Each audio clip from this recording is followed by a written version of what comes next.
ನಮಸ್ಕಾರ ಸ್ನೇಹಿತರೆ, ಸ್ವಾಗತ. ದಯವಿಟ್ಟು ನಮ್ಮ ಈ ಚಾನೆಲ್ಗೆ ಸಬ್ಸ್ಕ್ರೈಬ್ ಮಾಡಿಕೊಳ್ಳಿ.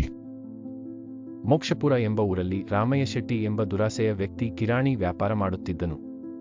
ತಾನು ಮಾಡುವ ಸರಕಿನ ಮೇಲೆ ವಿಪರೀತವಾಗಿ ಲಾಭಗಳನ್ನು ಆಶಿಸುತ್ತಾ ತನಗೆ ಮಾರುವವರಿಗೆ ನಷ್ಟ ಮಾಡಿ ಆನಂದಿಸುವ ಮನಸ್ಸು ಆತನದು. ರಾಮಯ್ಯ ಪಟ್ಟಣದಿಂದ ಸರಕುಗಳನ್ನು ತರುವಾಗ ದಾರಿ ಮಧ್ಯದಲ್ಲಿರುವ ಒಂದು ನದಿಯನ್ನು ತೆಪ್ಪದ ಮೂಲಕ ದಾಟಬೇಕಾಗಿತ್ತು. ತೆಪ್ಪದಲ್ಲಿ ಒಬ್ಬ ಮನುಷ್ಯ ಏರಿದಾಗ ತನ್ನೊಂದಿಗೆ ಒಂದು ಮೂಟೆಯನ್ನು ತೆಗೆದುಕೊಂಡು ಹೋದರೆ ಅದಕ್ಕೆ ಪ್ರತ್ಯಕ್ಷ ಹಣ ಸಲ್ಲಿಸುವ ಅವಶ್ಯಕತೆ ಇಲ್ಲ. ಈ ಪದ್ಧತಿ ಬಂಡವಾಳ ಮಾಡಿಕೊಂಡು ರಾಮಯ್ಯ ಶೆಟ್ಟಿ ಅದರಲ್ಲೆಲ್ಲ ಕಿರಾಣಿ ಮೂಟೆಗಳನ್ನು ತುಂಬುತ್ತಿದ್ದನು. ತಾನು ಮಾತ್ರ ತಕ್ಕ ರೂಸುಮು ಸಲ್ಲಿಸಿ ಸರಕುಗಳಿಗೆ ಯಾವ ವಿಧವಾಗಿ ರೂಸುಮು ಇಲ್ಲದೆ ನದಿ ದಾಟಿಸುತ್ತಿದ್ದ. ತೆಪ್ಪವನ್ನು ನಡೆಸುವ ಮಲ್ಲಯ್ಯ ಎಂಬುವ ಬಹಳ ಒಳ್ಳೆಯವನು, ಅಲ್ಲದೆ ಅಮಾಯಕ. ರಾಮಯ್ಯ ಶೆಟ್ಟಿ ತೆಪ್ಪದಲ್ಲಿ ಇತರರಿಗೆ ಸ್ಥಳ ಇಲ್ಲದಂತೆ ಮಾಡುವುದರಿಂದ ತನಗೆ ನಷ್ಟ ಸಂಭವಿಸುತ್ತಿದ್ದರೂ ಏನು ಹೇಳದ ಸಭ್ಯವಂತನು. ಇದರಿಂದ ರಾಮಯ್ಯ ಶೆಟ್ಟಿ ದುರಾಸೆ ಮತ್ತಷ್ಟು ಹೆಚ್ಚಾಯಿತು.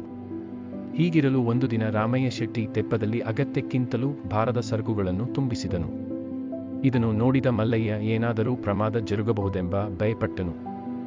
ಆಗ ಮಲ್ಲಯ್ಯ ರಾಮಯ್ಯ ಶೆಟ್ಟಿಗೆ ಇದರಲ್ಲಿನ ಅರ್ಧ ಸರಕುಗಳನ್ನು ತುಂಬಿಸಿದನು. ಇದನ್ನು ನೋಡಿದ ಮಲ್ಲಯ್ಯ ಏನಾದರೂ ಪ್ರಮಾದ ಜರುಗಬಹುದೆಂಬ ಭಯಪಟ್ಟನು. ಆಗ ಮಲ್ಲಯ್ಯ ರಾಮಯ್ಯ ಶೆಟ್ಟಿಗೆ ಇದರಲ್ಲಿನ ಅರ್ಧ ಸರಕುಗಳನ್ನು ಕೆಳಗಿಳಿಸಿ ಮತ್ತರ್ಧ ಸರಕನ್ನು ಮತ್ತೊಮ್ಮೆ ಬಂದು ಕೊಂಡು ಹೋಗೋಣ, ದಯಮಾಡಿ ನನ್ನ ಮಾತನ್ನು ಕೇಳಿರಿ ಎಂದನು. ಪಿಸುಣಾರಿಗೆ ಖರ್ಚು ಕಡಿಮೆ ಮಾಡುವ ವಿಧಾನವೇ ದೃಷ್ಟಿಯಲ್ಲಿರುವುದರಿಂದ ಹಿತವಚನ ರುಚಿಸುವುದಿಲ್ಲ. ಮೂರ್ಖತ್ವವೆಂಬ ಅಂಧಕಾರ ಉಂಟಾದಾಗ ಜರುಗಿ ಹೋಗುವ ಪ್ರಮಾದದ ಬಗ್ಗೆ ಯೋಚಿಸುವುದಿಲ್ಲ.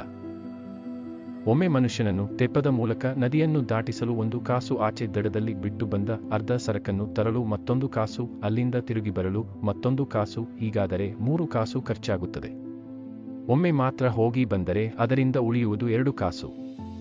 ಹೀಗೆ ಶೆಟ್ಟಿಯು ದುರಾಸೆಯಿಂದ ಮಲ್ಲಯ್ಯನ ಎಚ್ಚರಿಕೆಯನ್ನು ಲೆಕ್ಕಿಸಲಿಲ್ಲ.